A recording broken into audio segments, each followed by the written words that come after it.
Mr. Speaker, we have known for some time that the world is in flux. The familiar signposts are fading, but the contours of a new global system have yet to take shape. So we are in a period of transition, uncertain, unsettled, and increasingly unstable. The recent Liberation Day tariff announcements by the US confirms this stark reality. The era of rules-based globalization and free trade is over. This marks a profound turning point. We are entering a new phase in global affairs, one that is more arbitrary, protectionist, and dangerous. For nearly 80 years since the end of World War II, America was the anchor for the free market economies of the world. It championed free trade and open markets and led efforts to build a multilateral trading system. This WTO system ushered in decades of global growth and stability. It allowed trade to flourish and lifted millions out of poverty. It benefited the world and contributed to America's own economic strength. And objectively, America continues to enjoy unrivaled economic heft. In fact, the US rebounded more quickly than other advanced economies from the COVID pandemic. It has surged ahead of all its major competitors in the advanced industrial world. But not all Americans feel this way about their economy. There are hollowed out towns in what was once America's thriving industrial belt. There are workers whose jobs have disappeared and whose incomes have stagnated. They believe that the American economy is fundamentally broken. Discontent was already visible in the 1990s when protesters disrupted the WTO meeting in Seattle. Frustrations deepened following the global financial crisis of 2008 and more recently after the COVID pandemic. To be clear, the global economic system is in need of reform. Singapore and many others have called for changes, and we have been working with like-minded countries and partners at the WTO to reform its processes. A key concern in America is China. The sense that the US had given away too much in allowing China to join the WTO, and that China competes on an unfair basis, for example, by heavily subsidizing its own companies, putting up non-tariff barriers, and restricting market access to US firms. These concerns should be addressed within the WTO framework. In particular, the trade arrangements and concessions made in the past when China was only 5% of the world's economy should be updated when China now makes up 15% of the world's GDP. And if there are disagreements, they should be resolved through the WTO's dispute resolution settlement system, which has been paralyzed and urgently needs to be restored and reformed. But what the US is doing now is not reform. It is rejecting the very system it created. The US has imposed a blanket 10% tariff on imports for nearly all countries. On top of that, it has layered on higher tariffs, up to 50% for selected countries, especially those that run a trade surplus with the US. According to the administration, the sweeping tariffs are needed to fix America's trade imbalances. But there is nothing inherently wrong about running a trade deficit. It simply means that American consumers are buying more from the world than the world is buying from America. Moreover, the focus has been solely on the goods trade. That only gives a partial picture. In fact, the US runs a surplus with many of its trading partners in services, exporting software services, education, entertainment, financial and business services. But this fact has been completely ignored. In Singapore's case, we have an FTA with America. We impose zero tariffs on US imports, and we actually run a trade deficit with the US, meaning we buy more from them than they do from us. If the tariffs were truly reciprocal, and if they were meant to target only those with trade surpluses, then the tariff for Singapore should be zero. But still, we are being subjected to the 10% tariff. We are very disappointed by the US move, especially considering the deep and long-standing friendship between our two countries. These are not actions one does to a friend. Asia bears the brunt of the US tariff increase. Within the region, China is the hardest hit, facing a 34% tariff this round. And this is on top of the 20% tariff increase imposed over the last 2 months and the 20% from the first Trump administration. So taken together, the average US tariff on Chinese products now exceeds 60%. In Southeast Asia, the tariff rates range from 10% to 49%. These measures will accelerate the fracturing of the global economy.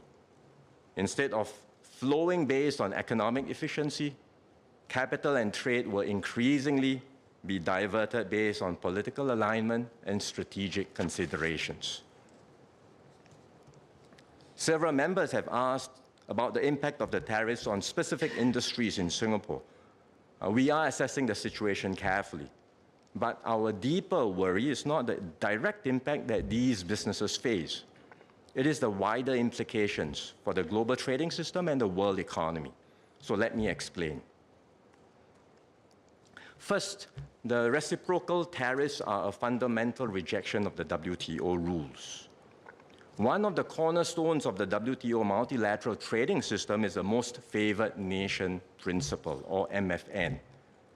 Most favored nation sounds like giving special privileges.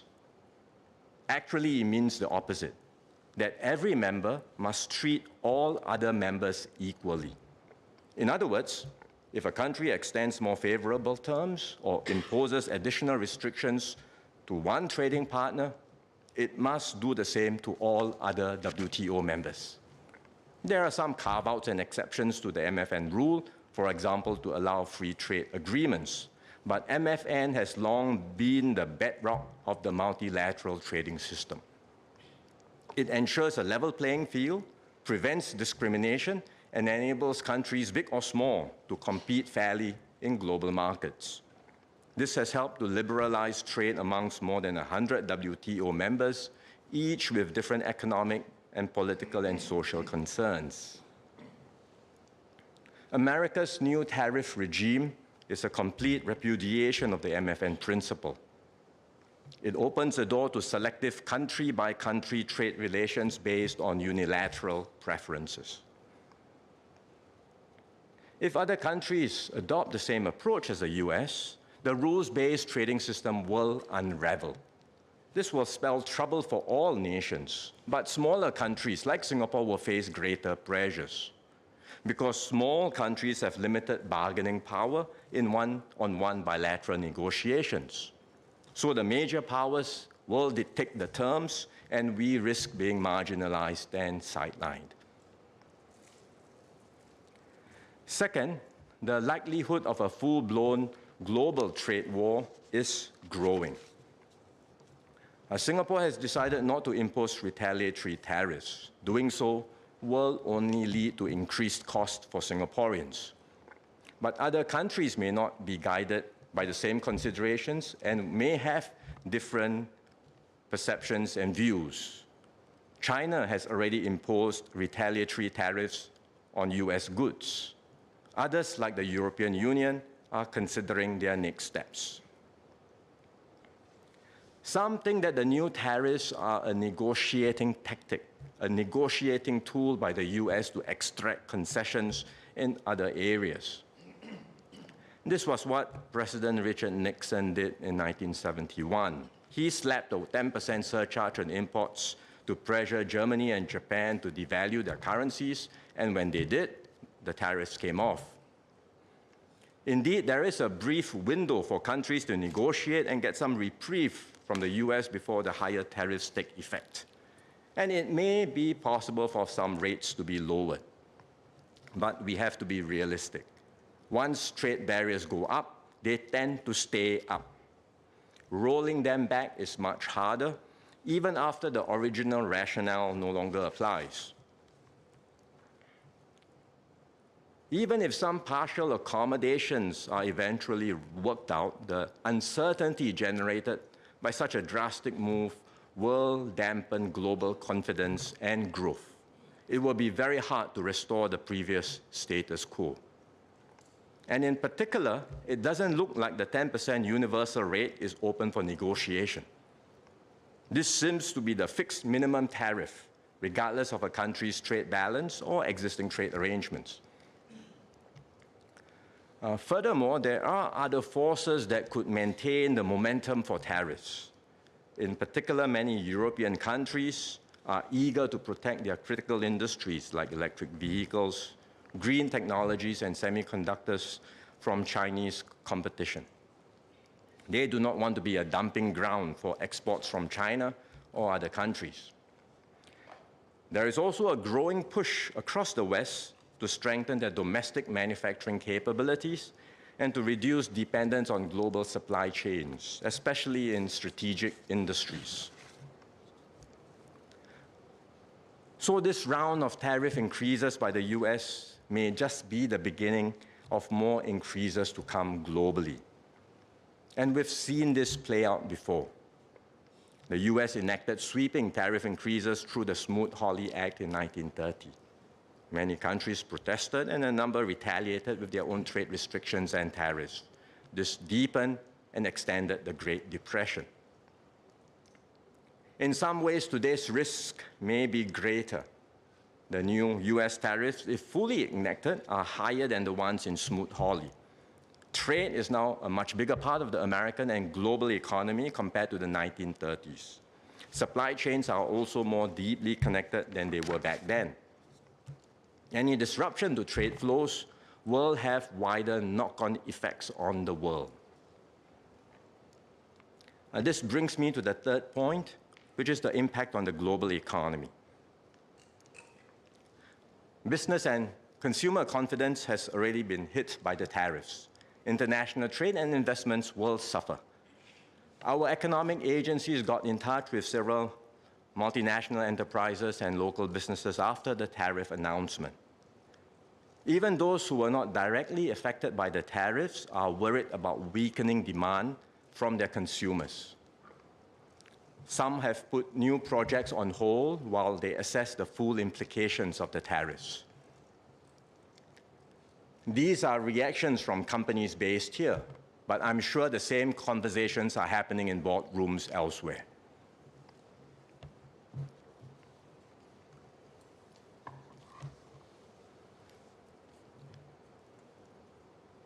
Over the recent days, we have seen sharp negative reactions in global stock markets. It is too early to tell if all this will spill over into the real economy, but the downside risks are clearly rising. What's troubling is not just the tariffs themselves, which are already damaging, but the fact that this new wave of protectionism is unpredictable and unstable. Protectionism is already bad. Unstable protectionism is even worse. Businesses don't know what to expect. Many are holding back, fearful that changing rules will leave them with stranded assets.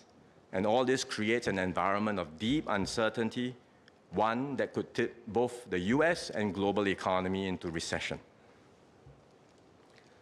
The consequences extend far beyond economics. More and more countries are turning away from win-win cooperation and deeper integration. Instead, we see a rising me-first, win-lose mindset, where it's every country for itself. Some are even prepared to use aggressive or coercive means to get what they want at the expense of others. Meanwhile, global institutions are getting weaker and long-standing norms of cooperation are breaking down. One major concern is the US-China relationship. America views China as a strategic competitor and threat, which must be dealt with now while America still has the advantage. China says it is ready for a tariff war, a trade war, or any other type of war. The US has now threatened an extra 50% tariff on China, and China says it will fight to the end. There are fewer channels for dialogue, which can serve as guardrails to manage the relationship. So if the disputes escalate and destabilize US-China relationship, the consequences for the world would be disastrous. We must be mentally prepared. The predictable and rules-based order we once knew is fading. The new era will be more volatile with more frequent and unpredictable shocks. We must be ready to stand firm and protect our interests, no matter how the external winds may blow. What does all this mean for Singapore? In the near term, we expect weaker global growth, which means external demand for our goods and services will fall. The outward-oriented sectors of our economy will suffer the brunt of the impact. They include manufacturing, especially segments like electronics and semiconductors, biomedical science, which have higher export exposure to the US, wholesale trade and transport will be impacted. The global uncertainty and dampened sentiments will also impact some services industries, including finance and insurance. Singapore may or may not go into recession this year, but I have no doubt that our growth will be significantly impacted. We had originally projected GDP growth of 1% to 3% for 2025. MTI is reassessing the growth forecast and will likely revise it downwards. Slower growth will mean fewer job opportunities and smaller wage increases for workers. And if more companies face difficulties or relocate their operations back to the US, there will be higher retrenchments and job losses. For now, the measures announced in this year's budget will provide support for any short-term strain. We have a comprehensive package of measures for households and individuals.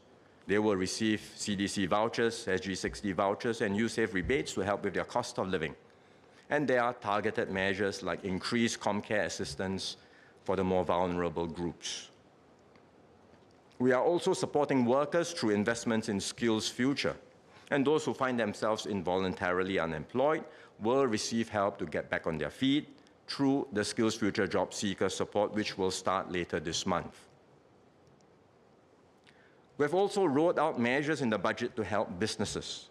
There are short-term support measures through corporate income tax rebates, as well as schemes to boost their productivity and competitiveness and to pivot to new markets. Our economic agencies are also engaging the firms impacted by the tariffs to better understand their responses and see how we can support them and assist them with any specific issues they face. Nevertheless, the situation is fluid and can change quickly. We will therefore set up a task force chaired by DPM Gan Kim Yong to help businesses and workers address the immediate uncertainties, strengthen their resilience, and better adapt to the new economic environment. In addition to our economic agencies, the task force will include the Singapore Business Federation, the Singapore National Employers Federation, and the NTUC. We will continue to monitor developments closely. The government stands ready to do more if and when necessary. We have the resources to do so because of the financial discipline and prudence we've exercised over the decades. In this new environment, Singapore must redouble our efforts to remain a key node in global flows and a trusted business hub. We will forge closer links with like-minded partners who share our commitment to open and free trade.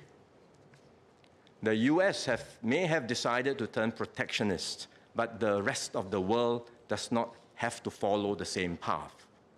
We will identify other partners to join us and work around this to ensure resilience and maintain critical parts of the multilateral system while laying the foundations for a possible new and different global system that can be achievable later. And this is why I've made the effort to engage and visit my counterparts in different countries. I touched base with the UK Prime Minister Keir Starmer yesterday and have a few more conversations lined up in the coming weeks. They are all keen to do more with Singapore and to expand our economic cooperation, including in new areas like the digital and green economies. In particular, we will strengthen our collaboration and integration within ASEAN.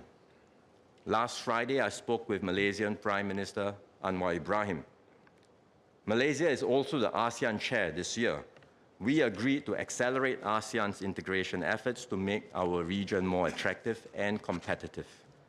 A special ASEAN Economic Ministers meeting will be convened later this week. They will discuss further ways that ASEAN can work together to strengthen intra-ASEAN trade and to send a strong signal of ASEAN's commitment to regional economic integration. As a group, ASEAN will also continue to strengthen our links with like-minded partners in areas of mutual interest. Mr. Speaker, we are entering a changed world. The only way Singapore can make it through the gathering storm is to stay united, pool our resources, our resilience, and our resolve. The government will do everything we can to steer Singapore through the choppy waters and make sure no one is left behind. We will keep our economy open, our society cohesive, and our institutions strong. We will create new value propositions for businesses and investors. We will act boldly and decisively when needed to ensure Singapore continues to succeed. Above all, we will put the interests of Singapore and Singaporeans at the center of everything we do. The road ahead will be harder. The dangers are real, but so too is our determination. In many ways, we are in a better position than we were 60 years ago when we became independent. We've built deep reserves as a strategic buffer. We've forged a strong compact built on solidarity and trust in each other. And most of all, we have our ingenuity and wit, our grit and gumption, a never-say-die spirit that has seen us through every crisis and will carry us through the ones to come. So, Mr. Speaker, I say to this House and to fellow Singaporeans, do not fear. Now, more than ever, we will stay resolute and united. Our little red dot will continue to shine. In a dark and troubled world, Singapore will hold our ground as a beacon of stability, purpose, and hope. Thank you, sir.